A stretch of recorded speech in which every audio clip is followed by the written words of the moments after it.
Imamo analizo, ki kaže, da je število prisilnih poravnav v Sloveniji relativno majhno in varira tam nekje v povprečju od 16 do 20 letno.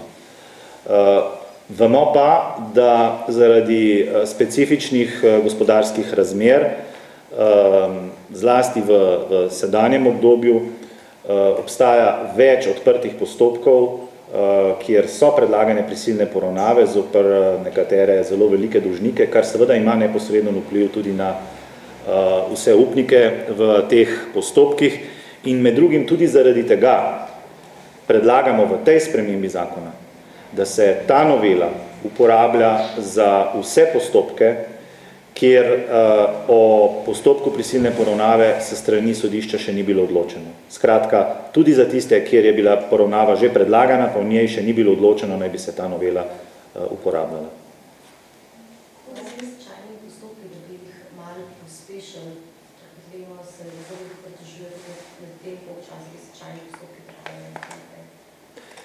Stečajni postopek seveda je daljši postopek od prisilne poravnave, predvsem zaradi tega, ker je povezan po eni strani z reševanjem tako imenovanih izpodbojnih tožb oziroma prerekanih terjatev strani stečajnega upravitelja in te pravde so pravzaprav klasične gospodarske pravde, ki seveda živijo svoje življenje vse do pravnomočnosti in s tem preprečujejo dokončno zaključitev stečajnega postopka.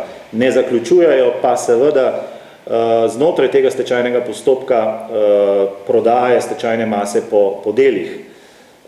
To je en vidik problema, ki ga je do določene mere omilila zadnja novela stečajnega zakona, ki je vnesla vrsto pospešitvenih mehanizmov, vključno z roki, ki vežejo vse akterje, od sodišča do upravitelja in strank tega postopka.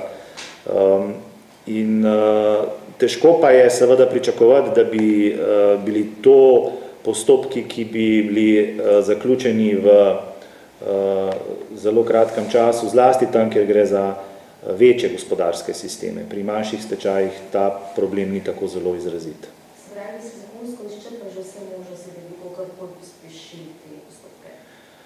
Noben zakon ni idealen, noben ni tako dober, da se ga ne bi dalo še izboljšati. V tem trenutku si v zvezi s stečajno zakonodajo želimo predvsem, da ta zadnja velika novela izpred pol leta doživi analizo po približno letu dni izvajanja, zato da vidimo, ali so vsi ti ukrepi dosegli svoj namen, ali je kakšen od njih tak, da bi ga bilo morda še potrebno izboljšati oziroma kakorkoli spremeniti. Torej, najprej potrebujemo analizirati, kaj smo pravzaprav dosegli z zadnjo spremembo. Ta analiza pa je seveda tesno povezana z rezultati sodnih postopkov, ki se vodijo. In šele potem v nadaljevanju je možno razmišljati o tem, ali je potrebno še kaj spreminjati v stečajnem zakonu. Zaenkrat ta trenutek tega ne načrtujemo. Še kakšno vprašanje mogoče?